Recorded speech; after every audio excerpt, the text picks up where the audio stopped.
bhattacharya, the faltering pendulum, and welcome to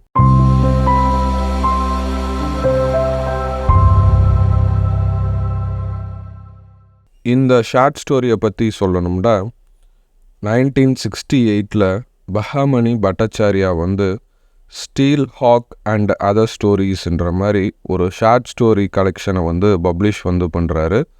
இந்த short story கலெக்ஷனில் வந்து பார்த்திங்கன்னா 15 ஷார்ட் ஸ்டோரிஸ் வந்து இருக்குது. அதில் ஒரு ஷார்ட் ஸ்டோரி தான் த ஃபால்டரிங் பெண்டுலம். இந்த கதையில் வந்து பார்த்திங்கன்னா ராக் உமன்ற ஒரு கேரக்டர் வந்து இருக்குது. அந்த கேரக்டரை சுற்றி தான் இந்த கதை நடக்கிற மாதிரி ஷார்ட் ஸ்டோரி ரைட்டர் வந்து எழுதியிருக்காரு. இந்த ஷார்ட் ஸ்டோரியோடைய டைட்டிலை வந்து எடுத்துக்கிட்டிங்கன்னா த ஃபால்டரிங் பெண்டுலம்ன்ற மாதிரி வந்து கொடுத்துருக்காரு. ஸோ இதில் வந்து பார்த்திங்கன்னா பெண்டுலம்ன்றது வந்து ஒரு இடத்துல வந்து நிற்காது.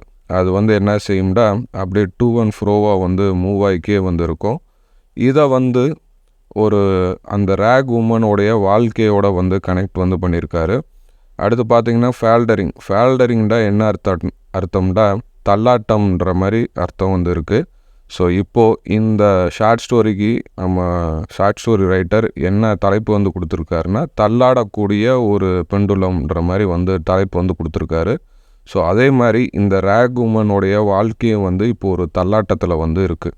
ஒரு மீனிங்லெஸ் வாழ்க்கை வந்து வாழ்ந்துக்கிருக்காங்க. அவங்களுடைய வாழ்க்கையை வந்து ஒரு அர்த்தமுள்ள வாழ்க்கையாக வந்து மாற்றணுன்ற மாதிரி அந்த ராக் உமன் வந்து என்ன பண்ணுறாங்கன்னா 3 பழுத்த பூசணி விதைகளுடைய ஸ்லைஸையும் பிறந்து 1 மாதமே ஆனால் ஒரு ஆட்டுக்குட்டியும் வந்து வாங்கிட்டு போகிறாங்க. ஸோ அது மூலமாக அவங்களுடைய வாழ்க்கை வந்து மாறுன்ற மாதிரி அவங்க வந்து நினைக்கிறாங்க. அவங்களுடைய வாழ்க்கை வந்து மாறிச்சா அந்த தள்ளாடக்கூடிய பெண்டுலம் மறுபடியும் வந்து அதோடைய ஸ்விங்கை வந்து அட்டைன் பண்ணிச்சா இல்லையான்றதை வந்து ரொம்ப சுவாரஸ்யமாக வந்து பhabani bhattacharya வந்து இந்த ஷார்ட் ஸ்டோரியில் சொல்லியிருக்காரு.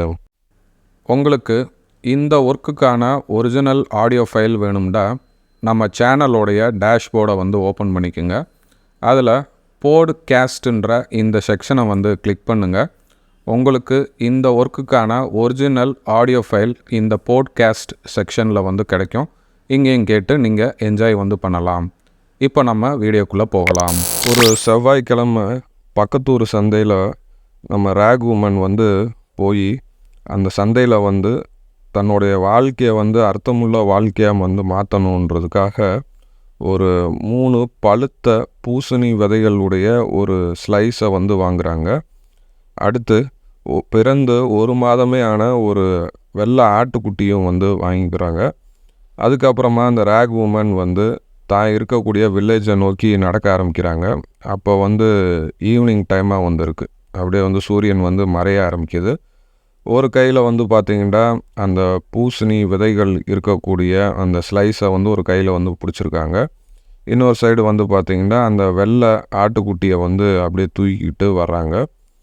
அப்படியே அந்த ஆட்டுக்குட்டி வந்து என்ன செய்யுதுண்டா அதோடைய தலையை வந்து அப்படியே நீட்டிக்கிட்டு அவங்க வச்சுருக்கக்கூடிய தின்பொருள்களை வந்து தின்ன வந்து ட்ரை பண்ணுது. அப்போ அந்த ராக் உமன் வந்து என்ன பண்ணுறாங்கண்டா அந்த ஆட்டுக்குட்டியோடைய மூஞ்சியில் வந்து ஒரு அடியை வந்து போட்டு என்ன சொல்கிறாங்கண்டா உனக்கு வந்து வெக்கமாக இல்லையா, உனக்கு வந்து உணர்ச்சியே வந்து இல்லையா, நீ வந்து ஒரு முட்டாள் ஆடான்ற மாதிரி வந்து கேட்குறாங்க. அதுக்கு அந்த ஆடு வந்து அமைதியாக வந்து இருக்குது. ஸோ இப்போ தான் அவங்க வந்து பூசணி விதையை வந்து வாங்கி போகிறாங்க. ஆனால் அதுக்குள்ளேயும் அவங்க வந்து கற்பனை பண்ண ஆரம்பிச்சிடுறாங்க. போனோடனே அந்த பூசணி விதைகள் இன்னும் கொஞ்ச நாளில் வந்து கொடியாக வந்து மாறிடும்.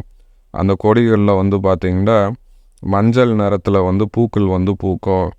அந்த பூவிலேருந்து நிறையா பூசணிகள் வந்து வரும்.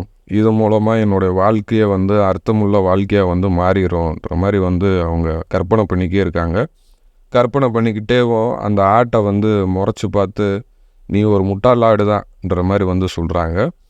அடுத்து வந்து பார்த்திங்கன்னா அந்த ராக் உமனை வந்து ஷார்ட் ஸ்டோரி ரைட்டர் வந்து டிஸ்கிரைப் வந்து பண்ணுறாரு.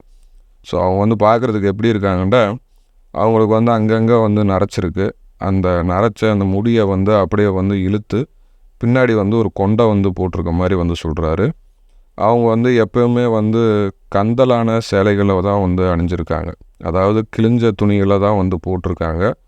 அவங்கள வாழ்க்கை வந்து ஒரு அர்த்தமில்லாத வாழ்க்கைன்ற மாதிரி சொல்கிறாரு. அவங்களுக்கு வந்து எப்பயுமே வந்து அவங்க வந்து ஒரு ஷார்ட் டெம்பர், திடீர்னு அப்படி கோவப்பட ஆரம்பிச்சிருவாங்க. அதனாலே யாருமே வந்து அவங்க கூட வந்து சரியாக வந்து பேசுகிறது கிடையாது. ஸோ இப்போ வந்து பார்த்திங்கன்னா இந்த ரேக் உமன் வந்து ஒரு மாந்தோப்பை வந்து தாண்டி பக்கத்தில் வந்து வீவர்ஸ் செட்டில்மெண்ட் வந்து இருக்குது. அதாவது தறி நெசவாளிகளுடைய வீடுகள் இருக்கிற இடத்த வந்து தாண்டி வந்து போகிறாங்க. போகிறப்போ இந்த ரேக் உமன் அவங்க வந்து அவங்களுக்குள்ளே வந்து சொல்லிக்கிறாங்க, keep still, do not toss about, keep ஸ்டில்ன்ற மாதிரி வந்து சொல்கிறாங்க. என்ன சொல்கிறாங்கன்னா, என்ன நடந்தாலும் என்ன செய்யாத, கோவப்படாதன்ற மாதிரி வந்து சொல்கிறாங்க. இதை கேட்டவுடனே அந்த ஆடு வந்து பேன்ற மாதிரி வந்து சொல்லுது. என்ன பேன்ற மாதிரி, முட்டாள் ஆடேன்ற மாதிரி சொல்கிறாங்க. அதுக்கு அந்த ஆட்டுக்குட்டி வந்து மூன்ற மாதிரி வந்து சொல்லுது. ஸோ இப்போது அந்த ஓல்ட் லேடி வந்து என்ன செய்கிறாங்கன்னா, அப்படியே வந்து நடந்து வந்து போகிறாங்க. அடுத்து அவங்களுடைய ஃபேஸ் வந்து ரொம்ப ரிங்கிள்டாக வந்து இருக்குன்ற மாதிரி வந்து சொல்கிறாங்க. ஸோ அவங்களே வந்து சொல்லிக்கிறாங்க, நம்ம என்ன நடந்தாலும் என்ன செய்யக்கூடாது, கோபம் வந்து படக்கூடாது. என்ன காரணம்னா, இன்னும் கொஞ்சம் நேரத்தில் வந்து பார்த்திங்கன்னா இந்த சின்ன சின்ன குட்டி சாத்தான்கள் வந்து நம்மளை வந்து திட்ட ஆரம்பிச்சிரும்ன்ற மாதிரி வந்து சொல்கிறாங்க. அவங்க நினச்ச மாதிரியே கொஞ்ச நேரத்துலேயே ஒரு சில சத்தங்கள் வந்து கேட்க ஆரம்பிக்குது. அதாவது ஒரு ஓல்டு உமன்ற மாதிரி வந்து கத்துறாங்க. அதாவது கந்தல் துணி அணிஞ்ச ஒரு மூதாட்டின்ற மாதிரி வந்து கத்த ஆரம்பிக்கிறாங்க. இதை கத்துறதை கேட்டோடனே அவங்க வந்து என்ன சொல்கிறாங்கன்னா, நம்ம எப்படியாவது இந்த இடத்த வந்து கிராஸ் பண்ணிடணும், கோவப்படாமல் கிராஸ் பண்ணிடணுன்ற மாதிரி வந்து சொல்கிறாங்க. உடனே இன்னொரு சைடு வந்து இன்னொரு வாய்ஸ், அந்த கிளவி வந்து என்ன பண்ணுறா, கையில் வந்து ஒரு நாய்க்குட்டி வந்து வச்சுருக்கான்ற மாதிரி வந்து கத்துது. இந்த வாய்ஸை கேட்டோடனே இந்த ரேக் உமன் வந்து என்ன சொல்கிறாங்கன்னா, இது வந்து நாய்க்குட்டி கிடையாது, இது வந்து ஆட்டுக்குட்டின்ற மாதிரி வந்து சொல்கிறாங்க. உடனே இன்னொரு வாய்ஸ் வந்து, இல்லை அது வந்து நாய்க்குட்டி தான்ன்ற மாதிரி வந்து சொல்கிறாங்க. இல்லை இது வந்து ஆடுன்ற மாதிரி இந்த ஓல்ட் லேடி வந்து சொல்கிறாங்க. உங்களுக்கு வந்து கண் வந்து சரியாக தெரியலையா, உங்கள் கண்ணை வந்து புழு வந்து தின்றுச்சான்ற மாதிரி வந்து கேட்குறாங்க. அடுத்து இன்னொரு பையன் வந்து என்ன சொல்கிறான்டா, இந்த கிளவி கையில், இந்த ஓல்டு கிளவி கையில் வந்து இருக்கிற பப்பி வந்து ஏன் நடக்காதா, அது வந்து ஓ மேலே தான் பயணம் செய்யுமான்ற மாதிரி வந்து கத்துறா. இதை கேட்டோடனே அவங்களுக்கு வந்து கோவம் வந்து வந்துடுது. உன்னோடைய நாக்கு வந்து அழுகி போக, உன்னைய வந்து கழுகு வந்து கொத்தி தின்னுன்ற மாதிரி வந்து கத்துறாங்க. உடனே அங்கே இருக்கிற அந்த சின்ன பசங்க எல்லாரும் வந்து என்ன செய்கிறாங்கன்னா, கத்த ஆரம்பிச்சிடுறாங்க. கிளவி பைத்தியக்கார கிளவின்ற மாதிரி வந்து என்ன செய்கிறாங்க, கத்த ஆரம்பிச்சிடுறாங்க. உடனே அவங்களுடைய வாய் வந்து சும்மா இல்லை. உடனே அவங்க வந்து என்ன பண்ண ஆரம்பிச்சிடுறாங்கன்னா, திட்ட ஆரம்பிச்சிடுறாங்க. என்ன சொல்லி திட்ட ஆரம்பிச்சிடுறாங்கன்னா, உங்களை பெற்ற அந்த வயிறு வந்து அழுகி போகன்ற மாதிரி வந்து கத்திக்கே வந்து என்ன செய்கிறாங்கன்னா, அங்கே கடந்த செங்கல்லை வந்து எடுத்து அந்த சின்ன பசங்க மேலே வந்து எரிய ஆரம்பிச்சிடுறாங்க. கொஞ்ச நேரத்துலேயே அந்த வாய்ஸ் வந்து அப்படி கொஞ்சம் கொஞ்சமாக வந்து ஃபேட் அவுட் ஆக ஆரம்பிச்சிருது.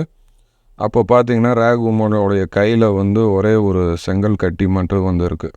இந்தாங்க இதையும் வந்து எடுத்துக்குங்க, இந்த செங்கக்கட்டி வந்து உங்கள் தலையை வந்து புலந்துரும், உங்கள் தலை வந்து அப்படியே ரத்தமாக வந்து உழுகும்ன்ற மாதிரி வந்து கத்திட்டு அந்த செங்கலை வந்து எடுத்து எறிஞ்சிடுறாங்க. அப்புறமேலு என்ன பண்ணுறாங்கன்னா, அவங்க ஊரை நோக்கி அப்படியே மெதுவாக வந்து நடக்க ஆரம்பிச்சிடுறாங்க. உடனே அந்த என்ன பண்ணுறாங்கன்னா, அந்த ஆட்டுக்குட்டிக்கிட்ட வந்து பேசுகிறாங்க. நீ பார்த்தியா, அவங்க வந்து எப்படி என்னை வந்து திட்டினாங்கன்னு பார்த்தியா, அதை பார்த்தோன்னே என்னுடைய நாக்கு சும்மாவாக இருந்துச்சு, அந்த குழந்தைகளை என் நாக்கு வந்து திட்டிருச்சு பார்த்தியா, இந்த நாக்கை வந்து நான் வந்து அறுத்து எறியணுன்ற மாதிரி வந்து சொல்கிறாங்க. உடனே அந்த ஆடு வந்து என்ன பண்ணுதுன்னா, மூன்ற மாதிரி வந்து ரொம்ப சிம்பத்தியாக வந்து சொல்லுது. இதை கேட்டோடனே அந்த ரேக் உமன் வந்து என்ன சொல்கிறாங்கன்னா, உனக்கு வந்து புரியுதா, என்னுடைய வழி உனக்கும் வந்து புரியுதா, அப்போ நீ வந்து முட்டாள் ஆடே வந்து கிடையாதுன்ற மாதிரி வந்து சொல்லிவிட்டு அந்த ஆட்டை வந்து தன்னுடைய நெஞ்சு பக்கத்தில் வச்சு அப்படியே வந்து அணைச்சி கொண்டு போகிறாங்க. அப்படியே அவங்களுடைய கண்களில் வந்து கண்ணீர் வந்து வர ஆரம்பிச்சிருது. ஸோ இப்படித்தான் வந்து அவங்களுடைய புது வாழ்க்கையை வந்து ஸ்டார்ட் வந்து பண்ணுறாங்க. ஸோ பார்த்திங்கன்னா அந்த ஆட்டுக்குட்டி வந்து தன்னுடைய ஃபீலிங்ஸை வந்து புரிஞ்சுக்கிருச்சுன்ற மாதிரி அந்த ரேக் உமன் வந்து ஃபீல் பண்ணுறாங்க. அப்படியே அன்றைக்கி பொழுது ஃபுல்லாக வந்து என்ன பண்ணுறாங்கன்னா, அவங்க மனசில் இருந்த எல்லா விஷயத்தையும் வந்து அந்த ஆட்டுக்குட்டியிட்டே வந்து சொல்கிறாங்க. ஸோ இப்போ பார்த்திங்கன்னா அந்த ஆட்டுக்குட்டிக்கும் அந்த ரேக் உமனுக்கும் ஒரு நல்ல ரிலேஷன்ஷிப் வந்து க்ரியேட் ஆகுது. நம்ம சேனலுக்கு புதுசாக இருந்தீங்கன்னா நம்ம சேனலை வந்து சப்ஸ்கிரைப் பண்ண மறந்துடாதீங்க. கூடவே வர அந்த பெல் ஐக்கானையும் வந்து கிளிக் பண்ணுங்கள். அதில் வர ஆல் நோட்டிஃபிகேஷனை போட்டு வைங்க. அப்போ தான் நம்ம அப்டேட் பண்ணுற வீடியோ உங்களுக்கு நோட்டிஃபிகேஷனாக வந்து சேரும். கொஞ்ச நாள்லே அந்த 3 பூசணி விதைகளும் வந்து முளைக்க ஆரம்பிக்குது. அது கொஞ்சம் கொஞ்சமாக வந்து கொடியாக வந்து பரவ ஆரம்பிக்குது. அதில் ஒரு கொடி வந்து இறந்துருது. மற்ற 2 கொடியும் வந்து அழகாக வந்து வளர ஆரம்பிக்குது. இப்போ அந்த ரேக் உமன் வந்து என்ன பண்ணுறாங்கன்னா, அவங்க ஆடு போட்ட அந்த ஆட்டு புழுக்கையை வந்து என்ன பண்ணுறாங்கன்னா, அந்த செடிகளுக்கு வந்து உரமாக வந்து பயன்படுத்துகிறாங்க. ஸோ அவங்க வந்து என்ன நம்புகிறாங்கன்னா, இந்த உரம் வந்து இன்னும் நல்லா இந்த கொடியை வந்து வளர வைக்கும்ன்ற மாதிரி வந்து நம்புகிறாங்க. ஸோ இப்போ வந்து பார்த்திங்கன்னா, அவங்க வாழ்க்கையில் 2 விஷயத்துக்கு வந்து முக்கியத்துவம் வந்து கொடுக்க ஆரம்பிக்கிறாங்க. ஒன்று வந்து அந்த ஆட்டுக்கும், இன்னொன்று வந்து இந்த பூசணி கொடிக்கும் வந்து ரொம்ப சமமான வாய்ப்பை வந்து கொடுக்குறாங்க. ஒரு நாள் பார்த்திங்கன்னா, அவங்க எதிர்பார்த்த மாதிரியே அந்த பூசணி கொடி வந்து பூக்க ஆரம்பிக்குது. இது வந்து அந்த ரேக் உமனுக்கு ஒரு சந்தோஷத்தை வந்து கொடுக்குது. ஸோ கொஞ்ச நாள்லேயே வந்து பார்த்திங்கன்னா, அந்த பூ வந்து இறந்து வந்து போகுது. ஸோ இது வந்து இனிஷியல் ஸ்டேஜில் வந்து நடக்கக்கூடிய விஷயந்தான். எல்லா கொடியிலையும் வந்து இந்த விஷயம் வந்து நடக்கக்கூடிய விஷயந்தான். ஸோ அதை வந்து அக்செப்ட் பண்ணிக்கிறாங்க. ஆனால் நாட்கள் போக போக திருப்பி அதே விஷயம் வந்து நடக்க ஆரம்பிக்குது. ஒரு பூ வந்து பூக்க ஆரம்பித்தோடனே அது வந்து அப்படியே வந்து இறந்து வந்து போகுது. இப்போது ரேக் உமன் வந்து என்ன பண்ணுறாங்கன்னா, அந்த கொடியை வந்து கொஞ்சம் கொஞ்சமாக வந்து செக் வந்து பண்ணுறாங்க. செக் பண்ணி அது வந்து எங்கேயாவது காய் விட்ருக்கான்ற மாதிரி பார்க்குறாங்க. ஒரு ஸ்டேஜில் அவங்க வந்து ரொம்ப கோபம் வந்து பட ஆரம்பிச்சிடுறாங்க. ஸோ அவங்க வந்து என்ன சொல்கிறாங்கன்னா, இந்த பூசணி கொடியும் வந்து என்ன பண்ணிருச்சுன்னா, என்னைய வந்து ஏமாத்திருச்சுன்ற மாதிரி வந்து சொல்கிறாங்க. ஸோ இப்போ அவங்க வந்து என்ன சொல்கிறாங்கன்னா, அவங்களுடைய கனவுகள் எல்லாம் வந்து அப்படியே சிதறி போச்சுன்ற மாதிரி வந்து ஃபீல் வந்து பண்ணுறாங்க. என்ன காரணம்னா, அவங்க ஹஸ்பண்டோட இருந்தப்போ அவங்களுடைய வகுத்தில் வந்து ஒரு புழு பூச்சி கூட வரலன்ற மாதிரி ஃபீல் பண்ணுறாங்க. கொஞ்சம் வயசுலேயே நான் வந்து என்னுடைய புருஷனை வந்து இழந்துட்டேன். என்னுடைய வாழ்க்கை வந்து அர்த்தமில்லாத ஒரு வாழ்க்கையாக வந்து மாறிடுச்சுன்ற மாதிரி சொல்கிறாங்க. இப்போ வந்து பார்த்திங்கன்னா, இந்த பூசணி கொடியும் என்னோடய வாழ்க்கையில் வந்து ஒரு ஏமாற்றமாக வந்து மாறிடுச்சுன்ற மாதிரி நினச்சிக்கிட்டு அவங்க வந்து என்ன நினைக்கிறாங்கன்னா, எங்கே நான் தொடுற எல்லா விஷயமும் வந்து தொடங்காமல் போயிருமோன்ற மாதிரி வந்து ஃபீல் பண்ண ஆரம்பிக்கிறாங்க. இப்போ அவங்களுடைய கோபம் வந்து கொஞ்சம் கொஞ்சமாக வர ஆரம்பிக்குது. இத்தனை நாளாக சும்மா இருந்தால் அவங்களுடைய நாக்கு மறுபடியும் வந்து என்ன பண்ணுதுன்னா, ஒரு கத்தி மாதிரி தன்னைத்தானே வந்து தீட்டிக்கிறதா வந்து சொல்கிறாங்க. ஸோ ஒரு நாள் வந்து என்ன ஆகுதுன்னா, அவங்களுடைய ஆடு வந்து அவங்களுடைய பூசணி கொடியை வந்து சாப்பிட ஆரம்பிக்குது. அதுக்கு அந்த ரேக் உமன் வந்து என்ன பண்ணுறாங்கன்னா, ஆட்டை இழுத்துக்கிட்டு வந்து அப்படிலாம் செய்யாதன்ற மாதிரி வந்து சொல்கிறாங்க. அதுக்கப்புறமா கொஞ்சம் நேரம் கழித்து திருப்பியும் அந்த ஆடு போய் என்ன பண்ணுதுன்னா, அந்த கொடிகளை வந்து சாப்பிட ஆரம்பிக்குது. மறுபடியும் அவங்க வந்து என்ன செய்கிறாங்கன்னா, கோவப்பட்டு அதை இழுத்துட்டு வந்து அதெல்லாம் தொடக்கூடாதுன்ற மாதிரி வந்து சொல்கிறாங்க. ஒரு அரை மணி நேரம் கழிச்சு மறுபடியும் வந்து அந்த ஆடு என்ன பண்ணுதுன்னா, அந்த கொடியை போய் சாப்பிட ஆரம்பிக்குது. இப்போது நம்ம ரேக் உமனுக்கு வந்து கோவம் வந்து தலை உச்சிக்கு வந்து ஏறிடுது. அவங்க வந்து என்ன செய்கிறாங்கன்னா, உன்னை நான் இப்போ என்ன செய்கிறேன் பாருன்ற மாதிரி அந்த ஆட்டுக்குட்டியை பிடிச்சி அதோடைய கழுத்தை வந்து நெரிக்க ஆரம்பிக்கிறாங்க. அப்படி கோவத்தில் அவங்களுடைய பல்லை வந்து நெருன்ற மாதிரி கடிச்சிக்கிட்டே ரொம்ப ஹார்டாக வந்து அந்த ஆட்டுக்குட்டியோடைய கழுத்தை வந்து நெரிக்கிறாங்க. இப்போ நான் உன்னை என்ன செய்கிறேன் பாருன்ற மாதிரி சொல்லிவிட்டு அப்படியே அவங்களுடைய விரலை வந்து ரிலீஸ் பண்ணுறாங்க. அப்படியே அந்த ஆடு வந்து எந்த ஒரு ரியாக்ஷனும் இல்லாமல் அப்படியே தரையில் வந்து அப்படியே வந்து விழுந்துருது. ஆடு வந்து இறந்துருது. உடனே இந்த ரேக் உமன் வந்து என்ன பண்ணுறாங்கன்னா, அந்த ஆட்டோடைய பாடியை வந்து தட்டி பார்க்குறாங்க. அந்த ஆடு வந்து எந்த ஒரு ரியாக்ஷனும் வந்து காட்டலை. உடனே அதோடைய பேரை சொல்லி கூப்பிட்டு அதை வந்து எழுப்ப ட்ரை பண்ணுறாங்க. அது வந்து மூச்சே வந்து விடலை. உடனே ரியலைஸ் பண்ணிவிட்டு அவங்க வந்து என்ன பண்ணுறாங்கன்னா, போச்சே ஆடு போச்சேன்ற மாதிரி வந்து கத்தி அழுக ஆரம்பிக்கிறாங்க. இந்த வாய்ஸை கேட்டோடனே அக்கம் பக்கத்தில் இருந்தவங்க எல்லோரும் வந்து ஓடி என்னாச்சுன்ற மாதிரி வந்து பார்க்குறாங்க. ஒரு சிலர் வந்து என்ன பண்ணுறாங்கன்னா, அந்த ஆட்டோடைய மூஞ்சியில் வந்து தண்ணியை தொளிச்சு வந்து பார்க்குறாங்க. ஒரு சிலர் வந்து அந்த ரேக் உமனை வந்து சமாதானம் வந்து படுத்துகிறாங்க. அடுத்த செவ்வாய்க்கிழமை சந்தையில் நம்ம இன்னொரு ஆடு கூட வாங்கிக்கிடுவோன்ற மாதிரி வந்து சொல்கிறாங்க. ஸோ யார் சொல்கிறதையும் நம்ம ரேக் உமன் கேட்காம என்ன பண்ணுறாங்கன்னா, தன்னுடைய நெஞ்சு மேலேயும் அவங்க வந்து தலையை வந்து தரையிலையும் முட்டி என்னோடய ஆடு போச்சேன்ற மாதிரி வந்து அழுதுக்கே வந்திருக்காங்க. ஸோ இப்படியே வந்து நாட்கள் வந்து போகுது. ஒரு நாள் ஒரு சின்ன குழந்த ஒரு ஈவினிங் டைமில் வந்து இந்த உமனை நோக்கி ஓடி வராங்க. இப்போ நம்ம ரேக் உமன் வந்து என்ன பண்ணுறாங்கன்னா, உடம்பு முடியாமல் அப்படியே ஒரு பெட்டில் வந்து படுத்து கிடக்குறாங்க. வந்த அந்த குழந்தை வந்து உடனே நம்ம ரேக் உமனை பார்த்து, நீங்கள் கவனிச்சிங்களா, உங்களுடைய பூசணி கொடியில் வந்து பூசணி வந்துருச்சு, அது பார்க்குறதுக்கு வந்து வாத்து முட்டை மாதிரி சின்ன சின்னதாக இருக்குன்ற மாதிரி வந்து சொல்கிறாங்க. இதை கேட்டோடனே ஃபஸ்ட்டு ரேக் உமன் வந்து பிலீவ் பண்ணல. அப்படியே பெட்டில் இருந்து அவங்களுடைய கடவை எச்சியை கூட துடைக்காமல் அப்படியே எந்திரிச்சு பார்க்குறாங்க. பார்த்துட்டு அந்த சின்ன குழந்தை ஏதோ விளாடுதுன்ற மாதிரி நினைக்கிறாங்க. ஆனால் அந்த குழந்தை வந்து என்ன செய்யுதுண்டா, அவங்கள வந்து கை தாங்களை அப்படியே பிடிச்சி இழுத்துட்டு போய் அப்படியே அந்த இடத்த வந்து பாயிண்ட் அவுட் பண்ணி காட்டுறாங்க. காட்டினோடனே அந்த லேடியோடைய ஃபேஸ் அன்ன வரைக்கும் வந்து சோகத்தில் இருந்துச்சு, இப்போ கொஞ்சம் பிரைட்டாக வந்து மாறிடுது. என்ன ரீசண்டாக அதில் வந்து அவங்களால அந்த பூசணியை வந்து பார்க்க முடியுது. ஸோ அந்த ஆடு வந்து என்ன பண்ணியிருக்குண்டா, அதில் இருந்த அந்த திக்கான லீவ்ஸ் எல்லாத்தையும் வந்து சாப்பிட்டு ரிமூவ் வந்து பண்ணியிருக்கு. அதனால வந்து பார்த்திங்கன்னா இப்போது அந்த பூசணி வந்து வளர ஆரம்பிச்சிருக்குச்சு. ஸோ இப்போது அவங்க வந்து ஒரு விஷயத்தை வந்து ரியலைஸ் பண்ணுறாங்க.